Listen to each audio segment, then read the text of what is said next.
Allô, ici Poupoune. Je partage avec vous aujourd'hui une vidéo filmée en novembre 2019 sur ma méthode de conservation de la tomate. La première chose à retenir lorsqu'on décide de se lancer dans la conservation des aliments, le point important à respecter, c'est l'hygiène pour éviter tout empoisonnement alimentaire. Lavez bien vos ingrédients, lavez bien vos ustensiles. La première étape, la déshydratation. La déshydratation consiste ici à trancher sa tomate puis la sécher. Et la meilleure façon de le faire, c'est d'utiliser un déshydrateur. Le déshydrateur va conserver la couleur de votre tomate, ne va pas brûler votre tomate. Si vous n'avez pas de déshydrateur, vous pouvez utiliser le four à basse température ou sécher au soleil. Mais évitez que les mouches se posent sur vos aliments. Une fois que notre tomate est bien déshydratée, on vient donc vérifier, comme vous le voyez, ma tomate a conservé sa couleur naturelle. La seule chose qui est partie ici, c'est le jus de la tomate. Donc, déshydrater, enlever de l'eau et cela va jouer un rôle dans la conservation. Ça va éviter les champignons et les bactéries pendant la conservation. Une fois cette étape terminée, je mets ma tomate dans les bocaux. Je peux conserver comme ça, soit ajouter de l'huile d'olive. Donc, la conservation à l'huile d'olive. La deuxième étape, la sauce. La sauce, c'est comme la sauce tomate en conserve. Alors, pour faire la sauce, je commence par mettre une casserole au feu avec de l'eau. Pendant que mon eau est au feu, je viens donc faire les petites incisions comme vous le voyez sur la tomate. Ensuite, je prends cette tomate et je trempe 1 minute dans de l'eau bouillante. Après 1 minute, voilà ce que ça donne. Les petites incisions se sont agrandies comme vous le voyez et cela va me permettre de retirer la peau. Vous pouvez également faire cette étape, laisser la peau de la tomate. D'ailleurs, je varie. Je fais des fois avec la peau et des fois sans peau. Cette étape également, bien de le faire en famille, avec les enfants et tout. Mais n'oubliez pas la méthode la plus importante, l'hygiène. Lavez vos ingrédients, lavez les ustensiles. Ensuite, je mets mon four à basse température, puis je viens donc mettre les bocaux qui ont été lavés et séchés pour les stériliser au four. Donc, tuer les petits microbes ou les bactéries qui se sont accrochés pendant le lavage. Pendant que mes bocaux sont au four, je vais donc continuer la préparation de la sauce. Aujourd'hui, j'ai décidé d'enlever les graines. Vous pouvez le faire, bien entendu, avec les graines. C'est sans problème. Mais moi, j'ai décidé d'enlever les graines. Mais je ne vais pas jeter le jus de la tomate. Après avoir donc retiré les graines sur la tomate, je prends une fine passoire dans laquelle je viens donc verser le jus que j'ai retiré à l'intérieur de la tomate et je filtre le tout pour récupérer tout simplement le jus de la tomate. Assurez-vous de mettre les gants, sinon lavez bien vos mains, taillez vos ongles, nettoyez bien pour éviter l'empoisonnement alimentaire.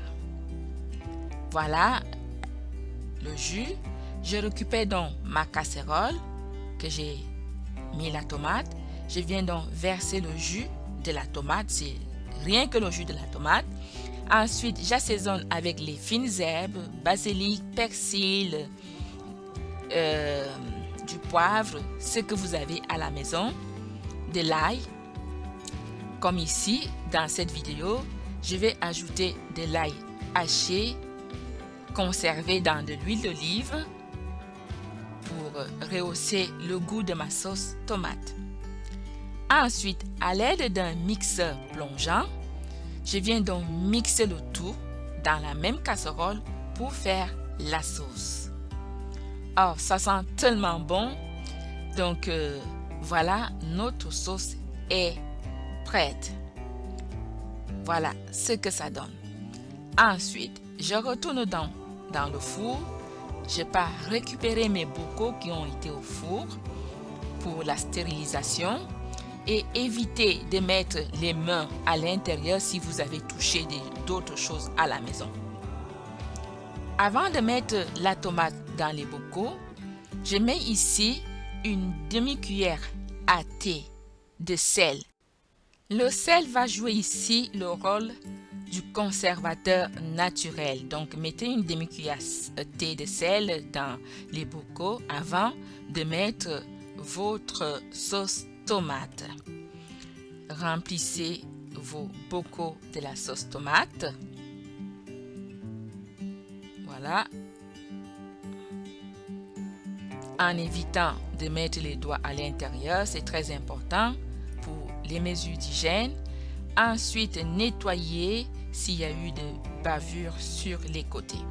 Puis, on va mettre les couvercles. Moi, j'utilise les couvercles plats que vous allez voir tout de suite. Ça là, c'est très bien parce qu'ils ont un caoutchouc. Et ce caoutchouc là, quand il va réchauffer dans de l'eau bouillante, c'est ça qui va sceller la boîte de conserve. Et ces couvercles plats, on les utilise qu'une seule fois. La seule chose qui est réutilisable ici, c'est ce que vous voyez là, ça s'appelle les bagues. Les bagues viennent donc maintenir le couvercle plat en place. Ça, on peut les réutiliser, mais pas le couvercle plat. Le couvercle plat, il faut toujours le racheter. De toute façon, ça vient beaucoup dans un paquet et ça coûte moins cher. Ensuite, je viens replonger mes bocaux dans une casserole avec de l'eau bouillante. Comme vous le voyez, on plonge nos bocaux à l'intérieur et il faut s'assurer que l'eau soit au-dessus du couvercle. Donc, vous devez plonger tous vos bocaux au fond. L'eau doit être au-dessus des couvercles. C'est ça qui va faire en sorte que le caoutchouc qui est sur le couvercle gonfle et ça scelle bien votre boîte de conserve. Là, il n'y aura pas d'air qui va rentrer. Vous allez réussir vos boîtes de conserve. Vous laissez au feu pendant 1 heure ou 45 minutes. Et après, voici ce qu'on obtient. On fait sortir nos bocaux dans la casserole. On laisse donc refroidir sur le comptoir. On vérifie le couvercle. Si le couvercle est bien plat, que vous appuyez dessus et que ça ne fait pas de petits sons, ça veut dire que vous avez réussi vos conserves. Alors, vous pouvez également utiliser des étiquettes pour mettre la date. Ça se conserve des années si vous respectez l'hygiène et la méthode de préparation. Il ne vous reste qu'à ranger dans votre garde-manger. Vous pouvez utiliser pour faire des sauces tomates, des pâtes, ce que vous voulez. Alors, moi je vous retrouve bientôt avec une autre recette sur la méthode de conservation des fines herbes. Merci d'avoir écouté, merci d'avoir regardé. N'hésitez pas à partager, à inviter vos amis et je vous dis à bientôt. Bye!